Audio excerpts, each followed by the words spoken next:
Greetings, everyone. My name is Ivan Duran, and I'm the proud superintendent of the Bellevue School District. Thank you for joining our second superintendent community conversation. The purpose for these conversations is to help bring our learning community closer together by hearing directly from our students, our educators, staff, and families. We are at a point today where we'll need to begin to reclaim this community we call school. Today, we will be talking about counseling and mental health. I am joined today by Heather Erickson, one of our high school counselors. Heather works at Newport High School. Welcome, Heather. Let me just first ask you, how have you been doing during this pandemic? Thank you, Dr. Duran.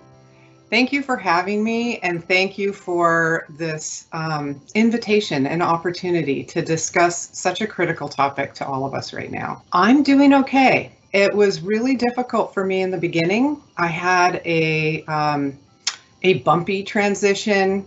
I struggled with the isolation, and I really worried about how I could be effective in the impact of my work. I realized that I relied heavily on being in person, that I was dependent on watching body language and on having my students present with me at school so I could see how they were doing, not just hear how they were doing. And I've had to figure out how to work differently, how to be able to get the information I need to be able to be effective. So it's been a transition. I've learned a lot though, and I've really valued my self-care, my exercise routine, cooking with my husband, and expanding my own mindfulness practices. How have you been doing? I can only imagine how difficult this year has been, and how have you been holding up? Thank you, Heather. Thank you for the question. And it's such a simple question, but there's so much complexity behind it. I would just say that it has been challenging. I'm like you. I'm doing okay right now. It's been, really just an amazing thing that we've gone through. I never thought, that, I'd be leading a district during the middle of a pandemic. But, really, proud of just the way that we were able to shift, from last March to make the changes into remote. I think our district was set up a little bit better than other districts because we had the secondary laptop, program in place. We have most of our curriculum online. So the pivot was relatively, it was challenging, but I think we had many tools in place to help with that process. But I would say that, as it's ongoing, it's just the challenge has been, we haven't had clear guidelines, we haven't had clear directions, so we've been really having to make it up, on our own in many cases. I'm really grateful to my superintendent colleagues from around me, who have really just been supportive, and we've been able to be, we've been on weekly phone calls just to have conversations and check in and learn from each other. We've learned a lot from the national perspective and even internationally, but I think as this pandemic has gone on, it's become harder and harder. The last month, over January, has probably been the most difficult month of my entire career. Never thought, I'd be facing some of the issues that we faced, and I'm grateful we're kind of coming through it. And like you, on a personal level, it's been, a blessing to be able to be around my two boys so much and to watch them grow, and to be with my wife and just to watch her, caretake for them and to support as best as I can. We went from watching, our oldest, Mateo, beginning to walk, in April, to now literally running, so that has been definitely a blessing, but also really trying to make sure to just take care of myself, especially during this time, to, working out, having good food, and just make sure I'm doing those things. So those are things I continue to do. And, again, we're not through this yet. We're still trying to get through it as best as we can, and we still have a long ways to go. I'm glad to hear that, Dr. Duran. It's important to have celebrations and gratitude moments in the midst of our challenges. As we start our conversation today, I just really want to express my gratitude that through your leadership, our district has prioritized student mental health and well-being. I know we have had very generous funding from the Bellevue Schools Foundation, and for that, I am also very grateful. There are counselor conversations about how to support students going on in each building, and I'm curious about your thoughts for a district-wide support, how we support our entire learning community. In thinking about our district vision, what are your long-term plans for building on the support we already have in place for student mental health and well-being? Yeah, thank you. That's a great question. And, I think just to go back a little bit, one of the things that really impressed me about our community and, when I came here to Bellevue is our focus and work on social emotional learning. We've been a leader in that space and we've been doing, so many things that we have curriculum from, pre all the way up through 12th grade, for our students. And I think that's important. A couple of years ago, we added an elementary council to every school. So, student emotional well-being is just something that is very important to me, something I believe in, and just feel like it's one of the basic needs that I think for many years in education is overlooked. And so moving forward, I really feel we need to do more. I've really been really conscious, around how our students are doing during this pandemic, and I hear a lot of different perspectives. And as I talk to students and talk to families, I just know that many of our students are really struggling. Remote learning hasn't worked for them.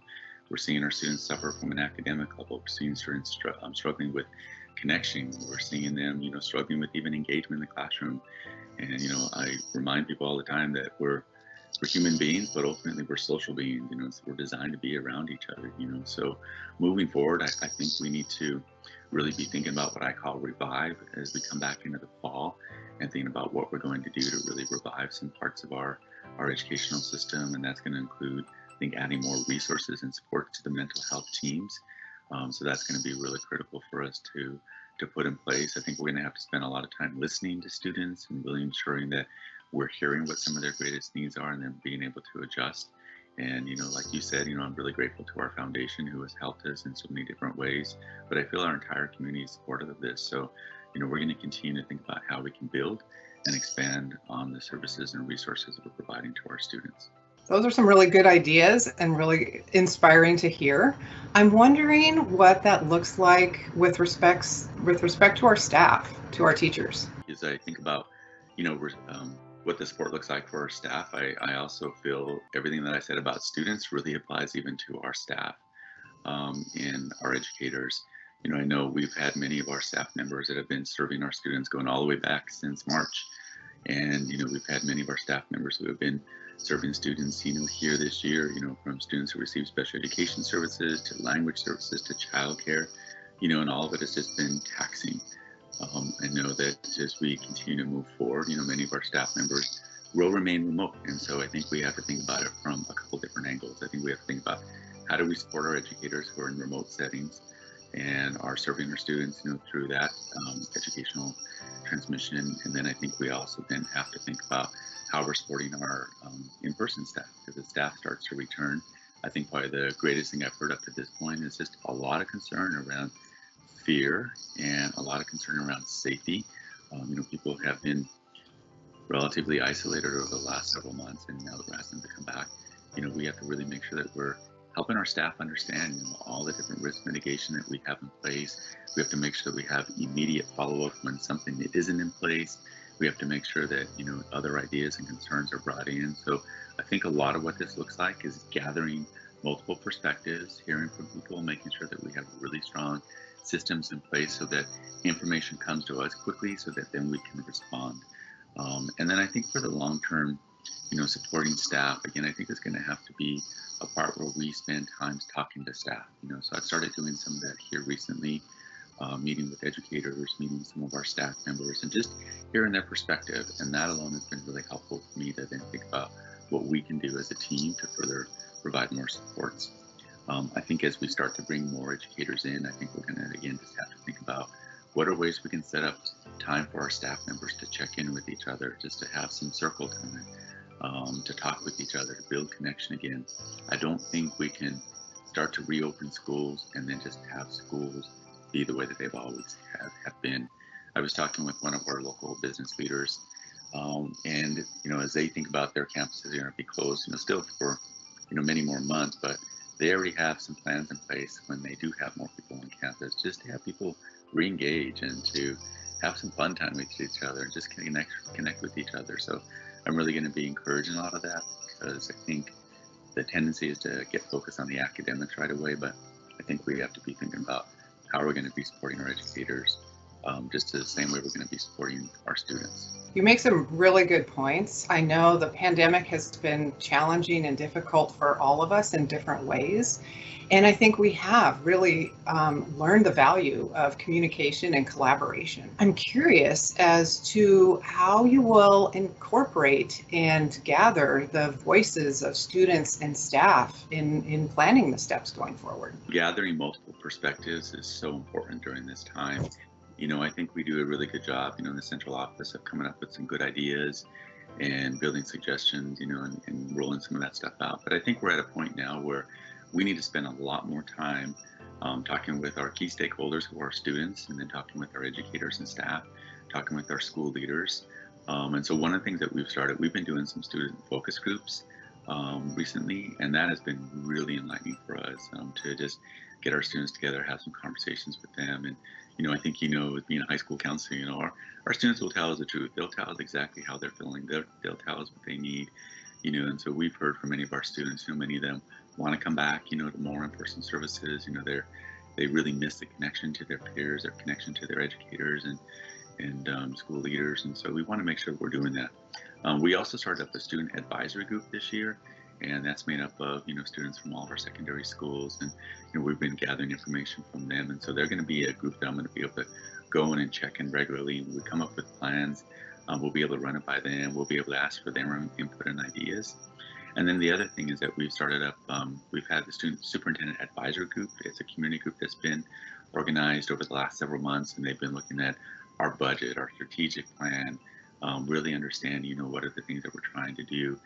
That group is made up of students and parents and educators and staff members, business leaders, nonprofit leaders, and they've been really, really helpful for us because they've really been, wrestling with some of the questions that we've been wrestling with, and they're going to be coming up with a set of recommendations that we're going to take into consideration.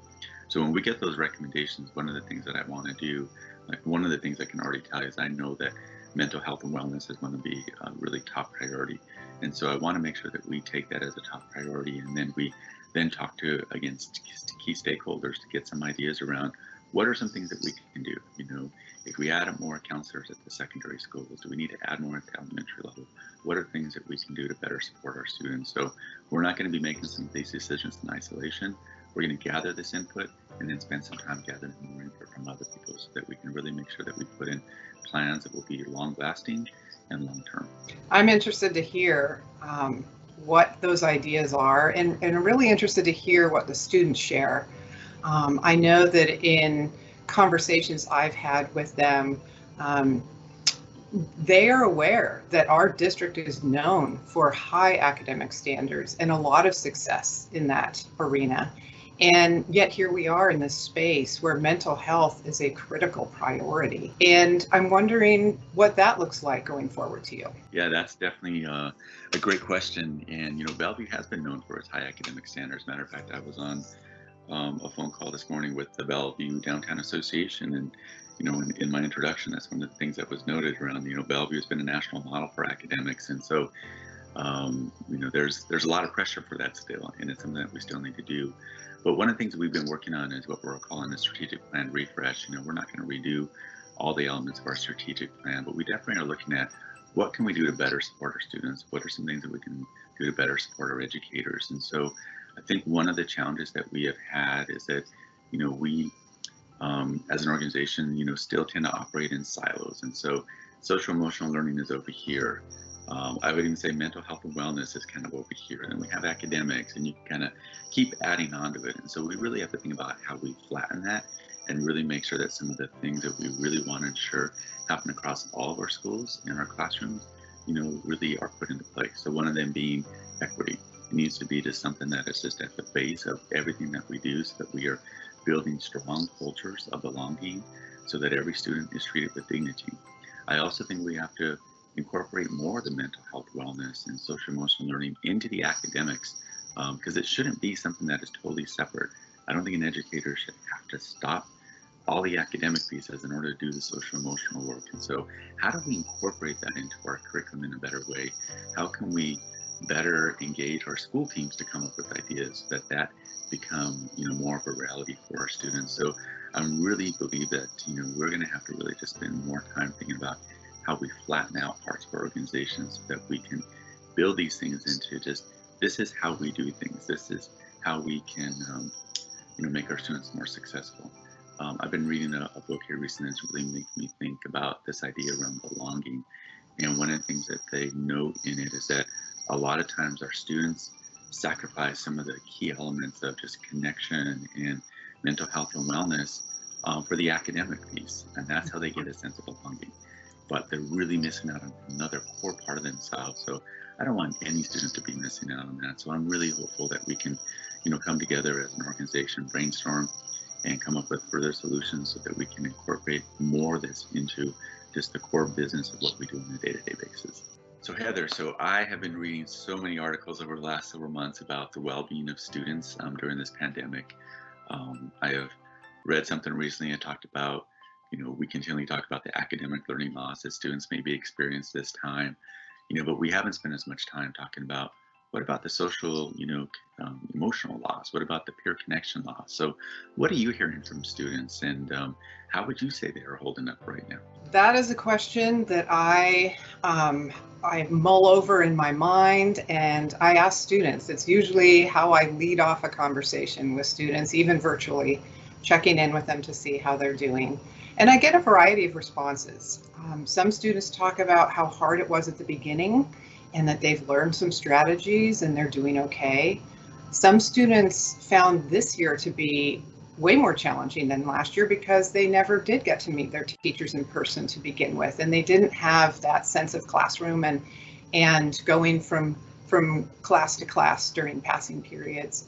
And it was a lot harder to just start in one room. There have been a few students who actually found that they enjoyed online learning, that struggled with anxiety in a social or school setting, and they're attending class more and they're actually more engaged. And then, there's the group of students that we've been working with for almost a year now, those who need that structure, those who need the routine, who have a very difficult time focusing and attending to class when it is just in one room in one place on looking at a computer screen. And I think we've made a lot of progress. I think we've come up with some good ideas, but I don't know that we have really helped them to thrive in this situation. And we're still working on that. And then there's the group of students that I think we are concerned about because we don't know. I haven't been able to reach some, or I have, and we've come up with a pretty comprehensive plan to help them re-engage, and then they disappear again.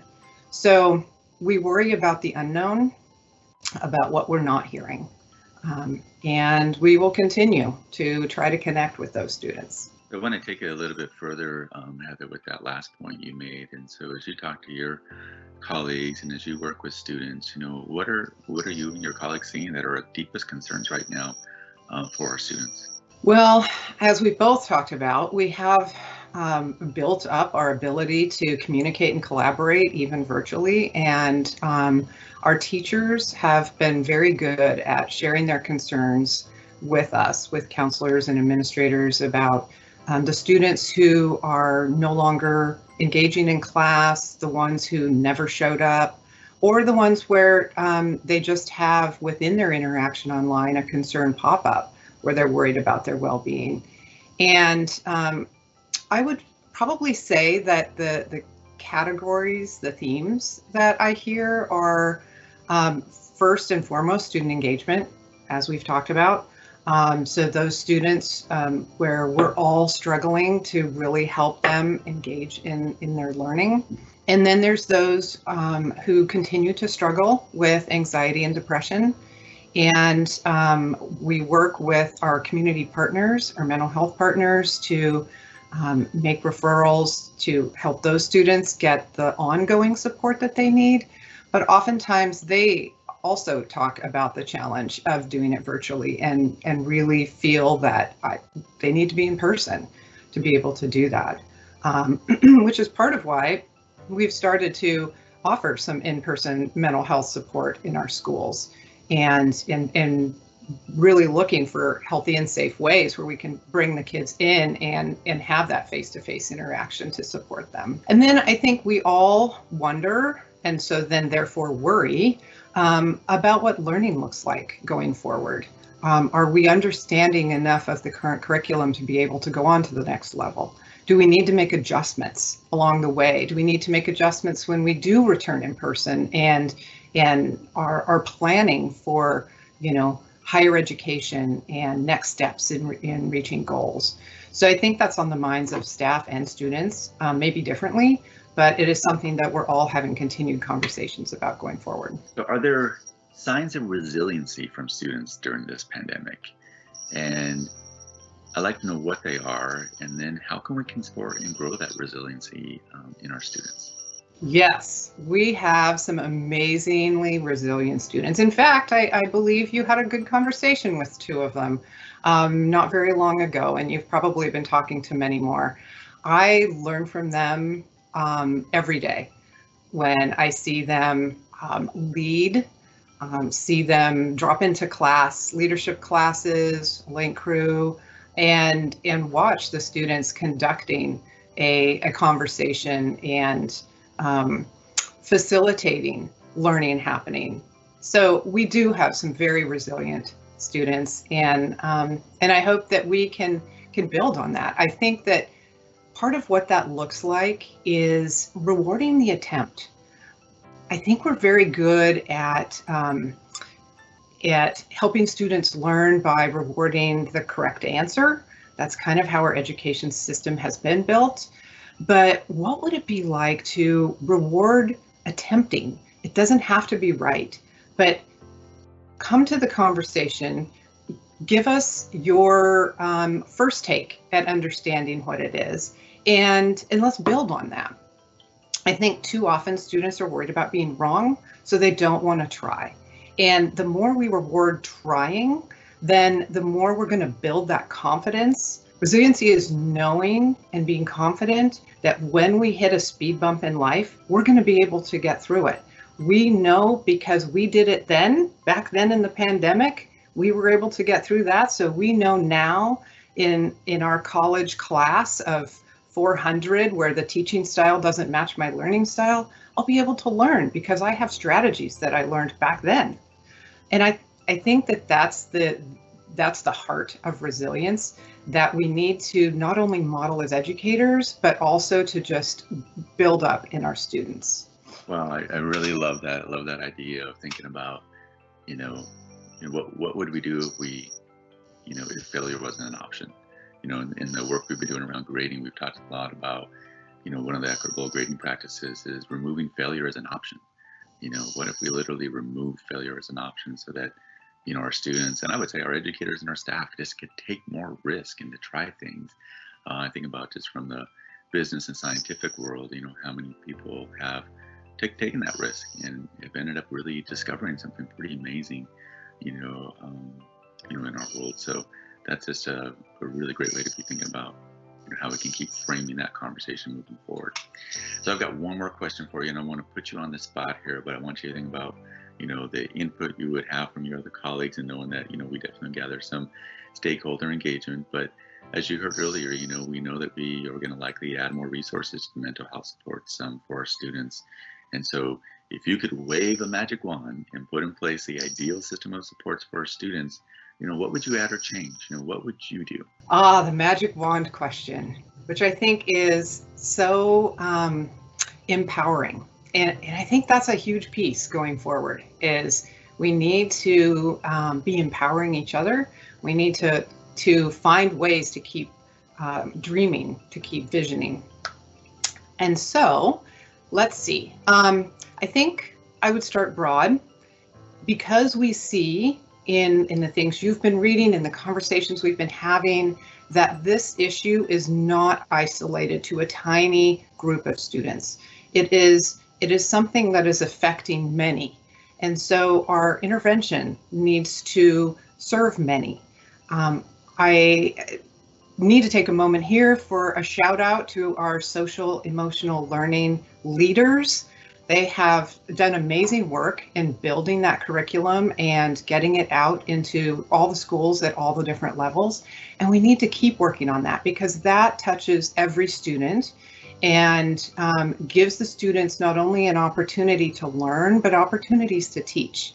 And there within that is empowerment. And then my vision, something that I've been thinking about for probably the last year, is what would it be like to create a counseling and wellness center in each building? I've been imagining that it could be a space where students could come when they need to de-stress. We would have mindful activities, we would have opportunities for students to reflect, maybe journal, maybe engage in an activity to see if that works for them, maybe to learn other activities that could help them de-stress, help them learn more about themselves and what their wellness looks like. It could be a space where students could have individual conversations with counselors, school counselors, but also community mental health counselors. We could have our community partners come in to our space and be there for their sessions. We could be able to provide other aspects of wellness, resources that students and parents need. And it could be a space for parents too. We could have parent groups of small groups where there could be a conversation, there could be support, there could be maybe a topic that the parents discuss together that is something pertinent to their lives and the lives of their students. And I know all buildings are different, and when we start to talk resources, it might look different for every building, so it doesn't need to be exactly the same. But I think that when we have that opportunity to look at what is that space going to provide, then the rest of the details will fall into place. So I really appreciate that question, because it's in the midst of this challenge, in the midst of talking about all the things that are difficult, I think it's so important to be forward-looking, to imagine and dream, and to prompt each other to do that, to think about, what does your amazing work look like, and what do you need to be able to do that? That's going to be our resilience going forward, and that's going to be how we continue to make the Bellevue School District one where all students, each and every student, thrives and succeeds and reaches their goals. Well, wonderful. Well, I want to just take this time now just again to thank Heather Erickson for joining us in this superintendent community conversation. Again, this is a series of videos that we're going to be putting together just to gather more input from students, our educators, their families. And so thank you, Heather, for taking the time to be part of this today. And I really look forward to the ongoing work and to see what we can do to make some of those ideas that you have come to life in the near future. Thank you all.